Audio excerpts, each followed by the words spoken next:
10:43 p.m., I finally clocked out and dragged myself into the elevator. I scanned the touchscreen panel and tapped G home, please. Suddenly, the elevator stopped. The light flickered, then died. No. I hurriedly pressed the control panel, but none of the floors responded. 13? What? This building doesn't have a 13th floor. I tapped it anyway. The elevator creaked to life and began to rise to 13.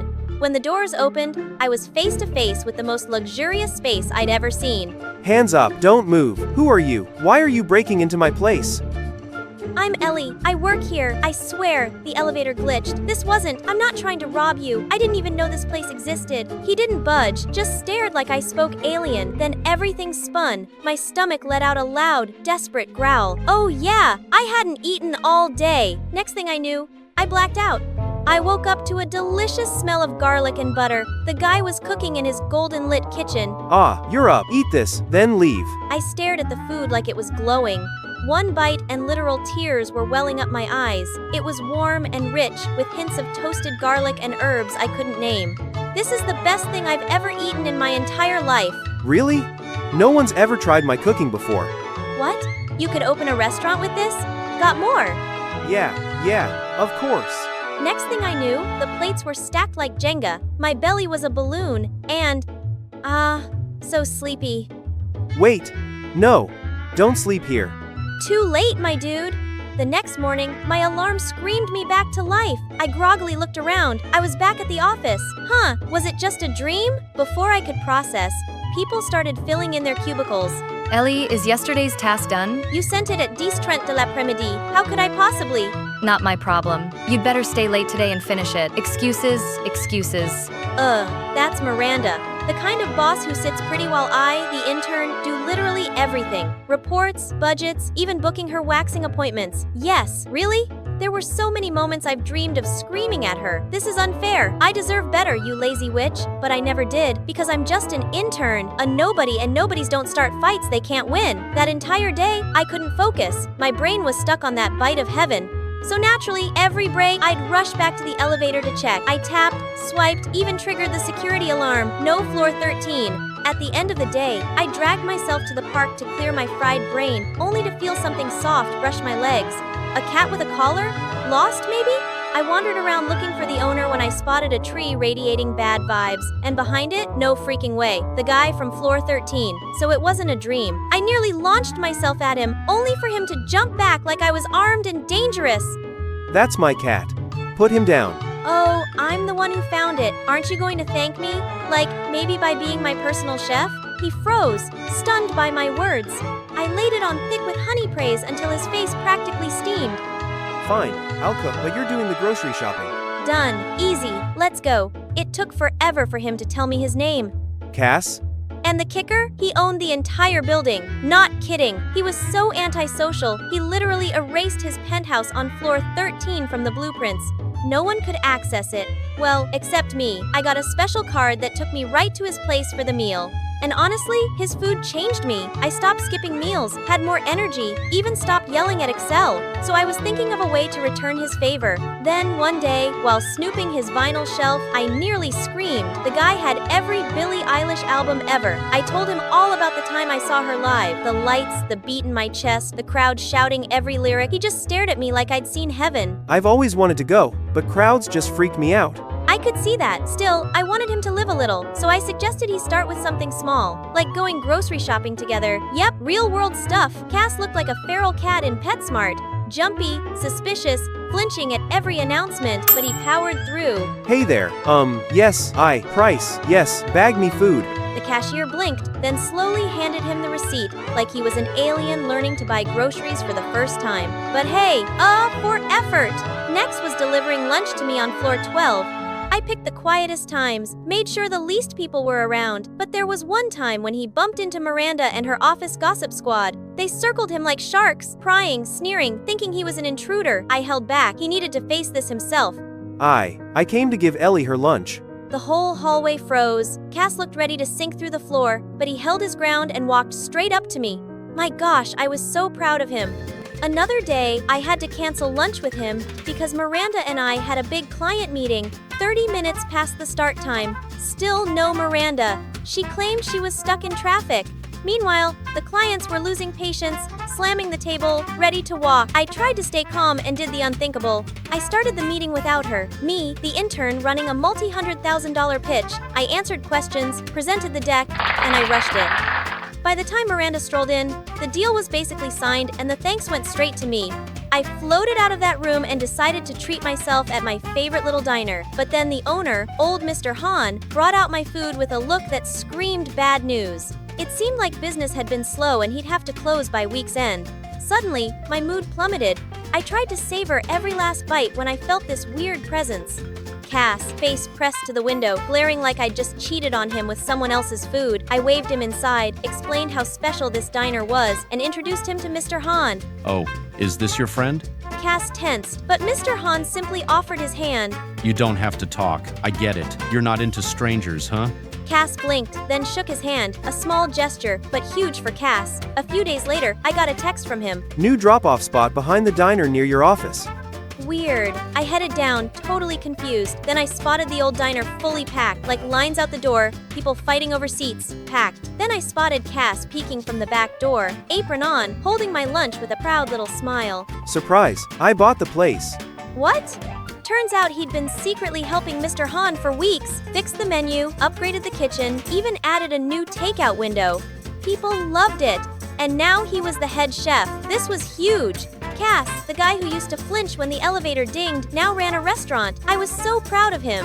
After that, I came by every day. I'd sit in the corner, watch him work, and wait for his shift to end. Then we'd walk home together. One afternoon, I dropped by, as usual, and only to freeze at Miranda's voice. The seasoning's awful and the steak is raw. But you ordered it rare. No excuses. Honestly, I should be compensated. Maybe a date with you would make up for it. What? This woman, Miranda, you can't call that compensation. This isn't some trashy drama. He's a chef, not your dating app swipe. The room went dead quiet. Then customers started nodding, backing me up. Miranda's face turned bright red. She snatched her purse and stormed out. And Cass, he looked at me like I'd just saved his whole world.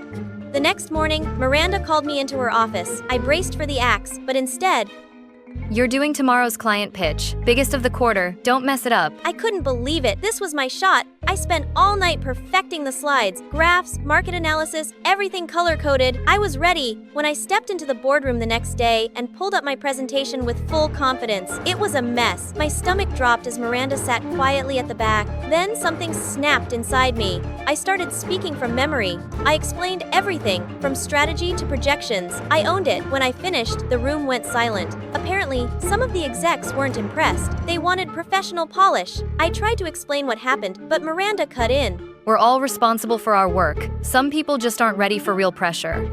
Something inside me just cracked.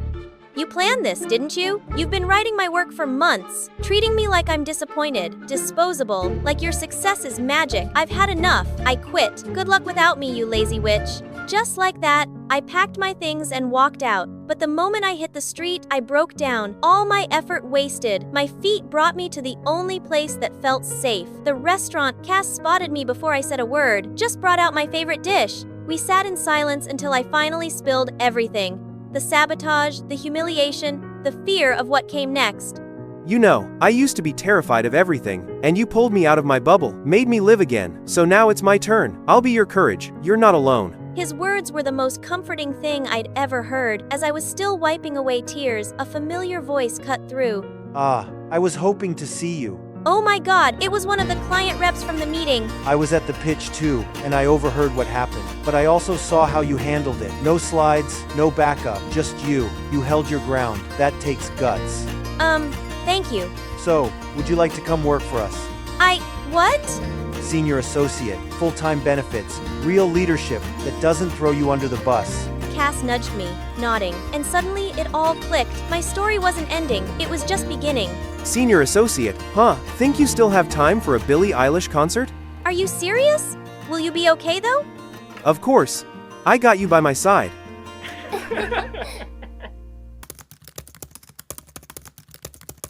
I got out of the car and rushed to the office, accidentally bumping into someone right at the door, but I didn't have time to check. I hurriedly stepped inside the biggest private bank.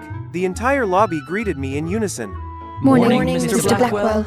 I entered my office, where Shayla was already sprawled on the couch, not even bothered by the vice president's plate on the door. Babe, finally. The new Bentley batter just dropped. You have to get it for me. Matte Rose Gold limited edition. It screams us. I dropped into my chair, eyes scanning red stock charts, bleeding across the monitor.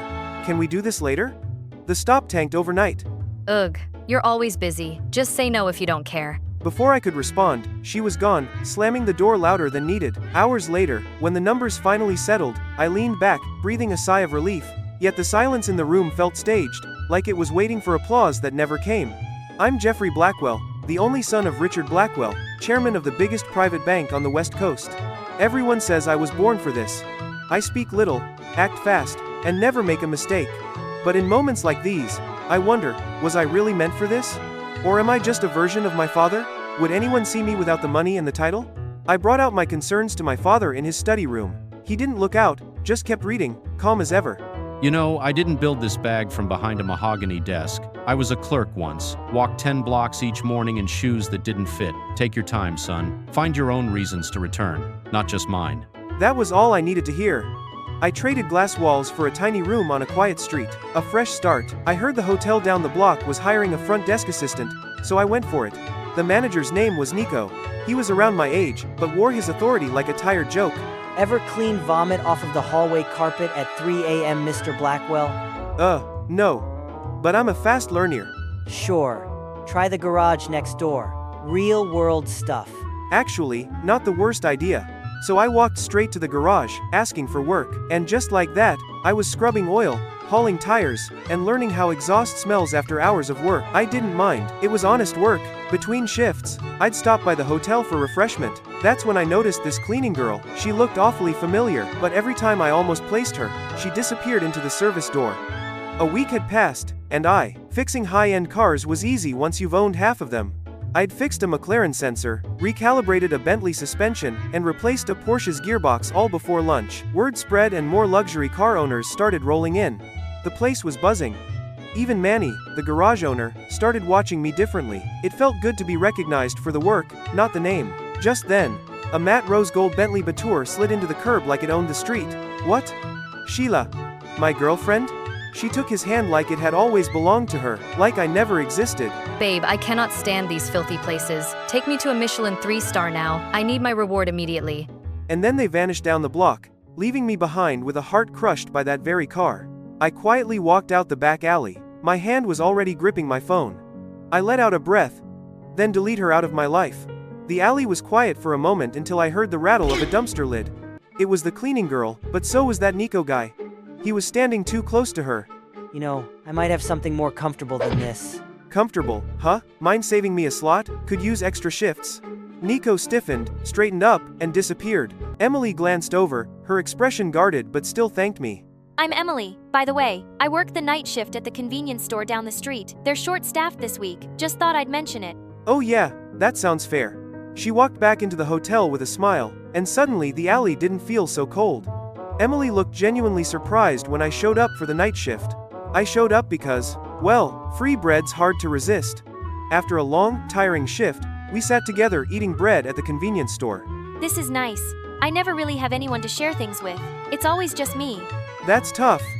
Yeah, it's like I've been invisible my whole life. The system's just built that way, I guess, to ignore people with no money like us.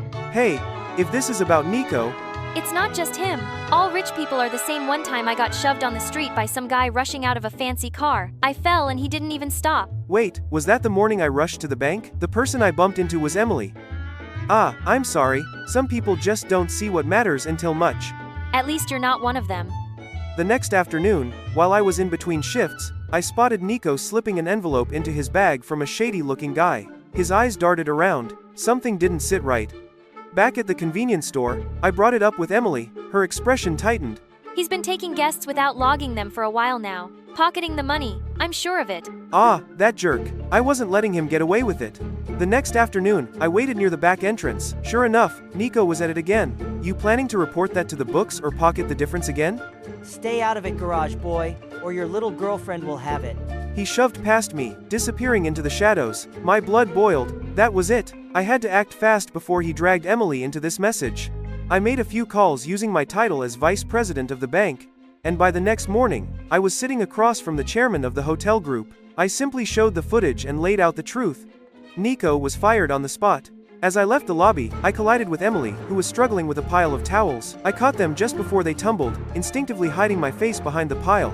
Thank you, kind sir. You can give them back to me now. Panicked, I tossed the blankets back at her and made my exit in a flash.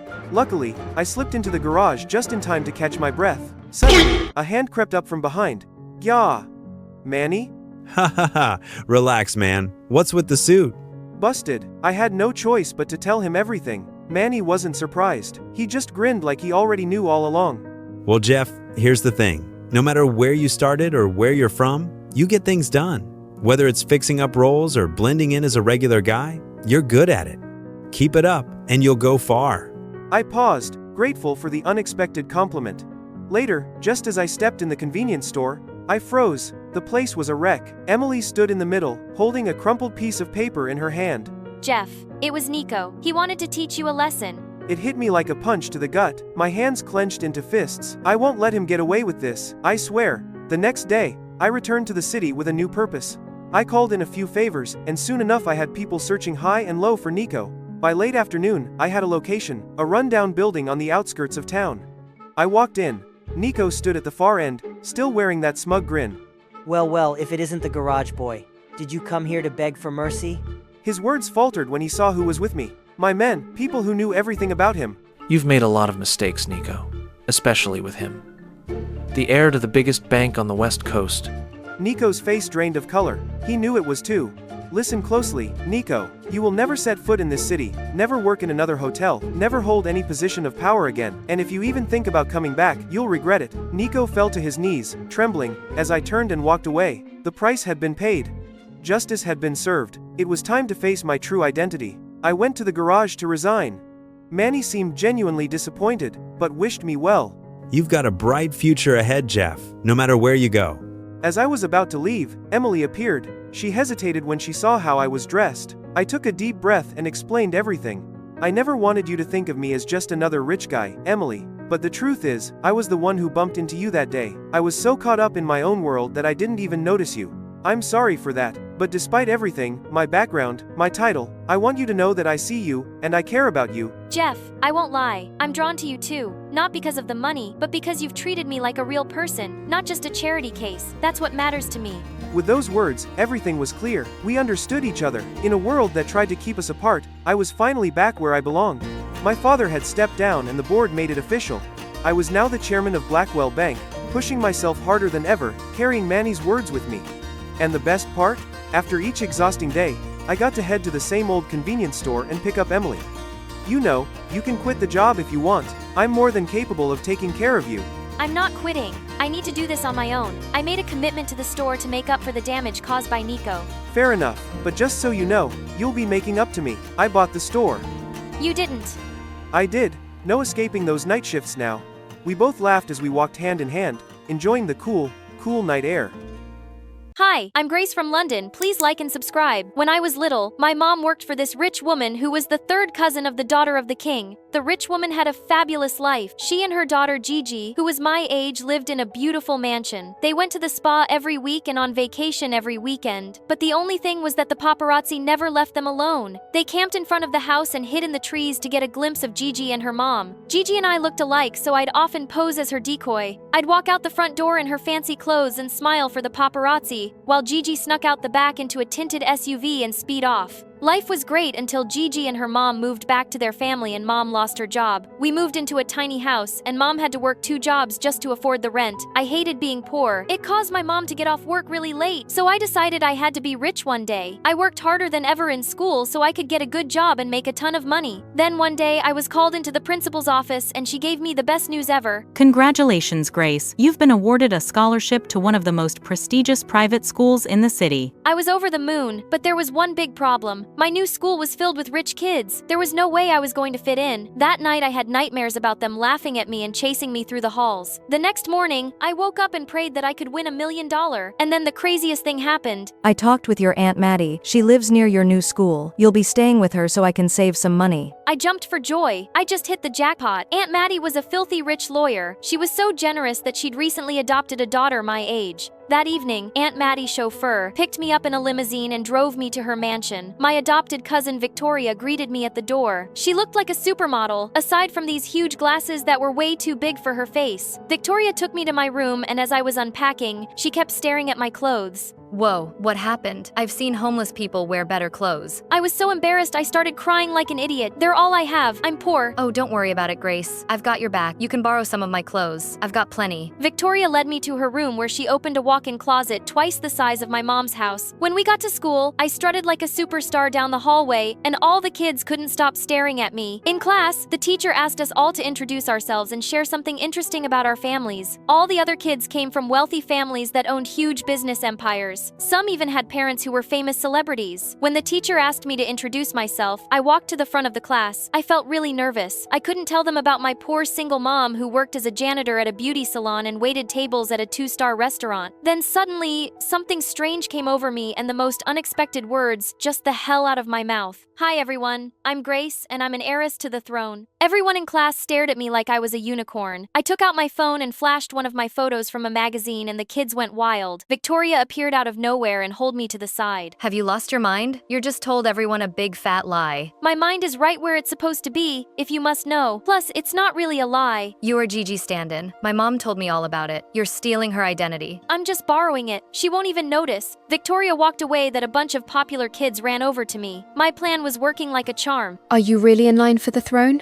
Yep, it's a very real possibility. Everyone in line before me is old and sick. I thought you moved back to Europe. That's fake news. But aren't you living with Victoria? Yes, my mother wants me to have a more grounded experience among commoners, but it's just temporary. Tata, sorry. No more questions today. Maybe we can have crumpets and tea later. Then Damien, the most beautiful boy I'd ever seen, patted me on my shoulder and my heart skipped a beat. His sparkly brown eyes and warm smile made my heart flutter. Your Highness, would you do me the honor of coming to my party tonight? Yes, please. That night, I raided Victoria's closet and found the perfect dress. I pranced around in the mirror, flashed my prettiest smile, and practiced kissing my hand. What's up with you? I told Victoria all about how Damien invited me to his party, and she looked pissed. Don't you mention that jerk to me? He's not a jerk. He's really cool, and he looks like an angel. Listen, you'll have to regret it if you choose to hang out with that idiot. Are you sure we're talking about the same guy? Damien's at the top of our class. He smells like fresh strawberries. He's super cute and the captain of the football team. He's perfect. Never mind, I'm out of here. Victoria stormed off in a huff, but I didn't have time to figure out. We'll put a bee in her bonnet. I had to get to Damien's party, of course. Damien's party was awesome. We danced together for hours, and at the end of the night, he gave me the most romantic kiss.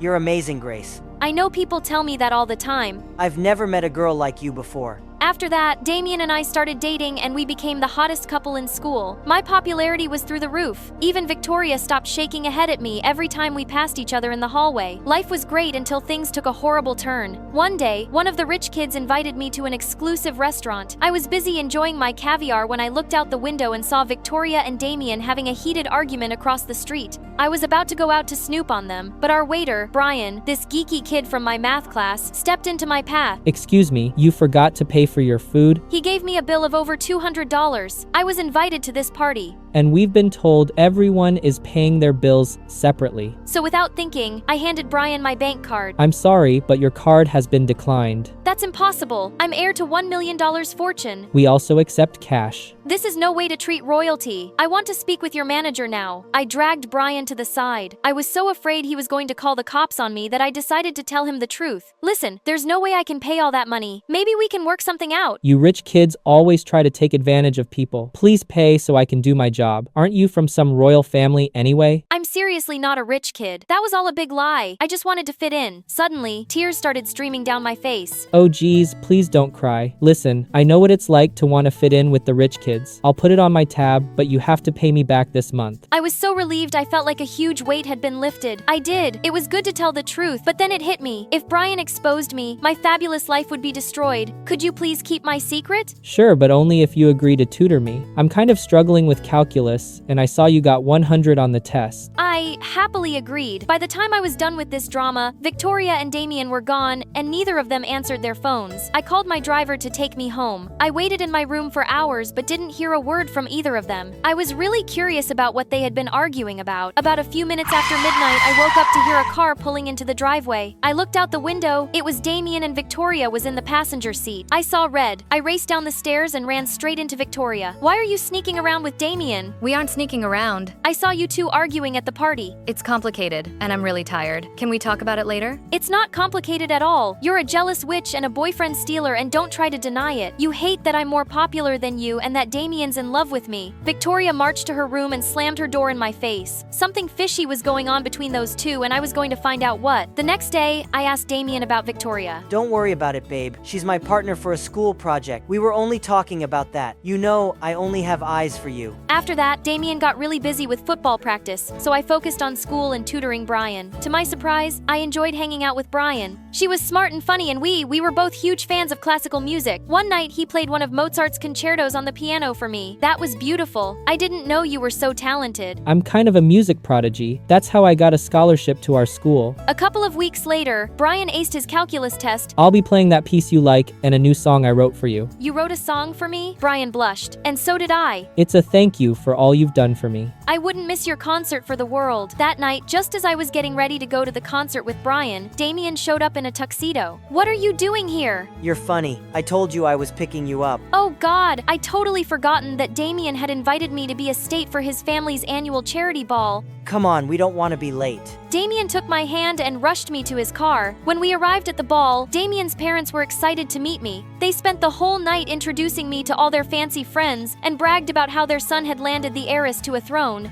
I needed a breath of fresh air, so I went out into the back alley for a bit to find Damien and the school's head cheerleader kissing. When they saw me, they turned as white as bed sheets. It's not what it looks like. Actually, it is. Damien and I are in love. I was going to tell you after the party. I just wanted to impress my parents by saying you were my girlfriend. You're their favorite royal, and they've been dying to meet you. I slapped Damien hard in the face and stormed out of there. The next day, Brian marched up to me at school with a huge scowl. I waited for you for over an hour and you didn't even call. I'm sorry, I had another engagement. Like what? Your fake royal duties? If you didn't want to go, you should have just told me. You didn't have to play with my feelings. I may not be one of the popular kids, but I don't deserve to be treated like trash. Brian stormed off. I was gutted, and just when I thought the day couldn't get any worse, I got an alert on my phone. A gossip website had done a news report on me and outed me as a fraud. All the kids crowded around me like an angry mob. I ran outside and straight into a bunch of crazy paparazzi. They chased me through the parking lot. I darted down the street and jumped into a cab. Get me out of here, please. The driver hightailed it out of there. When I got home, I raced up the stairs and locked myself in my room. Then suddenly, someone unlocked my bedroom door. I was panicking. The police would arrest me, and my mom would be so ashamed. Everything would fall apart. But in the end, thank goodness, it was just Victoria. I told you all this would blow up in your face. The lying, and most of all, Damien. Was he dating you too? No, gross. Damien and I lived in the same foster home years ago. Damien hates that he was poor, and he won't tell anyone he's adopted, or that he and I know each other from a foster home. You're not that different. He just wants so bad to fit in. That information nation hit me like a ton of bricks. At that moment, I decided to make a change. I apologized to Victoria and sent Brian a dozen I'm sorry memes, and I came clean to everyone at school. After that, everyone turned their backs on me. But I had Victoria, and I eventually made friends with some nice kids. Ryan and I started talking again after I offered to tutor him for free for a year. In the end, I realized that being a popular fake royal didn't hold a candle to being surrounded by friends that loved me for me. Hi, I'm Elisa. I live in San Francisco with my mom and my sister Janet. And before we get into the story, don't forget to like and subscribe. Ever since I was a kid, I dreamed of becoming a lawyer to stand up against people who act like my mom and sister. We are three rich with a big mansion, many cars, and dozens of servants. My mom doesn't like poor people and thinks they all should be tied to a rocket and launched to Mars. Like one day when I was 8, Janet accidentally pushed a servant while snatching a toy from me. The servant then tripped. Oh God, you filthy, ugly, dirty poor. You touched me. I had just taken a bath. You ruined me with your poverty germs. Servants turn the Giza on. I'm going to take a bath again. As she went inside, Janet brought a jug of water and poured all the water into his pants. The servant was embarrassed. I confronted Janet. Janet, that's not right. He didn't do it on purpose. You pushed him. Please be a human. So you see, this is how my mom and sister were. I never understood why people with less money are considered less human. I was really against this concept. And that's why my mom and sister never liked me. And Janet was a big troublemaker. Like, she would spit on my face, make a hole in the back of my dress, jump on the bed when I was asleep, and much more. But as we grew up, I started doing things back to Janet. Like one morning when I was 16, I splashed water on Janet's face while she was asleep. Wake up! Idiot. What is this behavior? Mom asked me to clean all the trash. So I started with you, and I ran away as she chased me. I felt so peaceful, but Janet made a complaint to my mom, and I was called. That's not an ethical way to wake someone up. Exactly. Mom, she's always mean to me, but you don't see any fault in her? Why would I? She doesn't have any. Mom, you're the only one who knows me. Huh, I'll approach the United Nations for Human Rights Commission if you both don't stop troubling me and the poor saying that I stormed out. It was my first day in high school, but the beginning of my day was ruined. Janet and I studied in the same class. During English class, the teacher introduced a new Amber. Amber was a poor girl on scholarship. As she walked past Janet, Janet covered her nose with her hands. Oh my God, why do you smell like shit? Don't you take a shower? Oh God, I can't take it. And then she wore a mask. As the whole class laughed, Amber looked embarrassed, and I felt pity for her. I looked at the teacher, but she smirked. I gestured to Amber to come sit with me, and she did. Don't mind, the world has a lot of mean people. I'm Elisa. She just smiled and sat quietly. I could feel what she must be feeling inside, but I was more angry at the teacher than Janet, because the teacher was ridiculous. She needed punishment, so I thought of a plan. During lunch, I rushed to her scooter, then I punctured the tires and vanished. After school, as the teacher tried to accelerate her scooter, it slipped and ran away, making the teacher fall on the schoolyard. Janet and her squad laughed at her. Thank God no one knew it was me. Then Amber came to me and said, I know it was you. You know, but how? I saw when I was going outside. Aren't you scared? Scared me? Ha ha ha. No one can frighten lions. Then I roared and she laughed out loud. It felt good to see her laughing. We became friends instantly, and she seemed like a nice girl to me.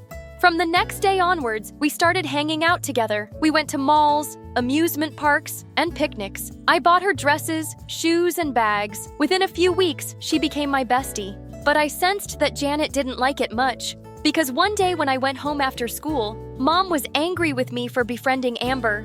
Elisa, how could you do this? You're hanging out with a filthy poor girl. But Mom, she is rich at heart. No, Mom, she can't be rich. Anyway, she smells bad. I've smelled her. Gosh, I don't know what bad I did in my previous life to get a daughter like you, Elisa. Probably you treated the poor like animals in that birth too. I can't believe you can talk so badly to such a great woman like Mom. Shut up, you mom slave! I don't think I have any option left than to hang myself. I'm going to heaven. Heaven or hell? Take Janet also. Oh wait, I don't believe you guys. I need assurance. Let me come after you. And I was grounded for a full 4 days. A week later, winter vacations arrived, and I decided to enjoy the holidays at our farmhouse with Amber. We really enjoyed our vacation, but one day in the market, while standing beside my car and talking to Amber, someone bumped their car into me. I got pushed, fell on an egg basket, and all the eggs broke. My dress was messed up, and I yelled, "Who the hell is driving this dumper who is blind here? Come out!" I said, "Come out now!" And a boy came out. Well, that was a mistake, beautiful girl. I would pay. I didn't ask for money. I need an apology. He apologized, but he paid me a bit more. When I asked him, he said it was a tip for my beauty, and my blood boiled like never before. I threw all his money on his face. Then, I picked up a stick and hit his car's windshield, hard as it broke. I gave him money with a tip. Keep it and don't mess with Elisa. Ever. He then pulled me and kissed me on my lips. I stood shocked. He went off, and Amber smiled. The next day at school, Amber kept teasing me about the kiss scene. After school, I saw the same boy sitting on his car's bonnet. He walked up to me and said, Hey, I'm Jack. Remember the boy who kissed you that day?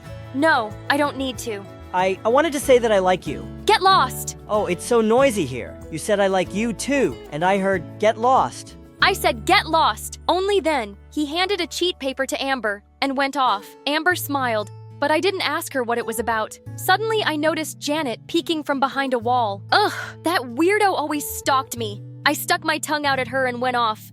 That day at home, I couldn't stop thinking about Jack. I liked his attitude, the way he would walk, talk, and flirt. Everything seemed so attractive. I was curious to meet Amber the next day and learn about him. But the next day at school, I pretended like I didn't care. Amber said, Hey, Elisa, Jack has given his phone number on the cheat. So?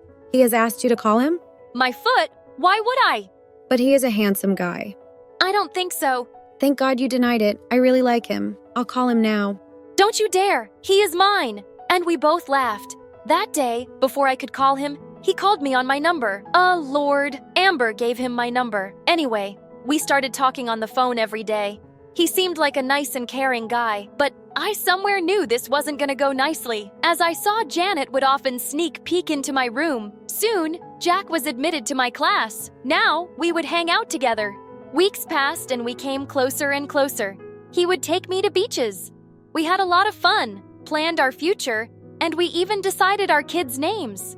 One day, he told me he was actually a poor guy. The car and the money were his besties, but I just hugged him because money was never my concern. Then something happened that I was always afraid of. One day, Janet told Mom about Jack, and Mom asked me to bring him home.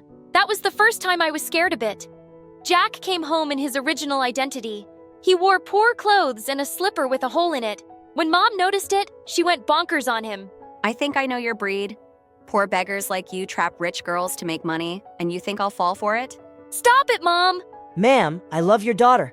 That's the truth no one can deny. But believe me, I was never after her money. In fact, before today, I never knew she was your daughter. She never told me. Shut up, you scoundrel.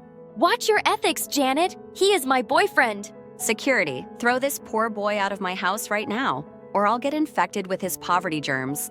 Mom, you can't do that to him. And within a minute, Jack was thrown out. I couldn't bear all this and smashed all the expensive antique items that Mom had purchased from foreign countries. Damn, all she cared about was money only. But then I was locked in a room for 5 days.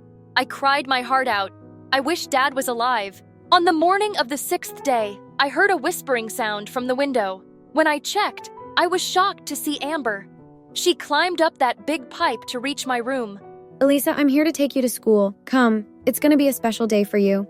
I climbed down the same pipe and we ran away from home. Then, when I went to school, all the students had gathered in the auditorium. Turned out there was a program where the country's biggest businessman had been invited as a chief guest.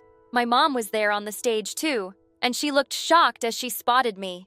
Suddenly, someone hugged me from behind, and I turned to see Jack there. Thank God, Jack, you aren't angry at me. I thought I lost you forever. Why would a diamond be punished for coal? And we both laughed. So finally, lovebirds got united. Let me click a picture. Suddenly, the chief guest arrived on the stage, and he gave an outstanding speech. Mom looked so happy to meet him. Then he said, Well, you students might not know this, but among you all, my son studies too. And then he pointed to Jack. OMG, I was literally shocked. Jack was the son of the richest businessman in the country. I looked at him and he smiled. Jack went on to the stage and Mom stood stunned. After the program, when he came to me, I was angry at him for lying. He said, I didn't lie to you, Elisa. My dad had thrown me out because I never wanted to follow in his footsteps. I lived with my friend for many months. In fact, I had lost all hope that Dad would ever take me back. But now, we, father and son, have united again. I had told Amber everything and she helped me. I trust you more than anyone in the world, Jack. You're my life. I laid my head on his chest as he made me sit on the ground.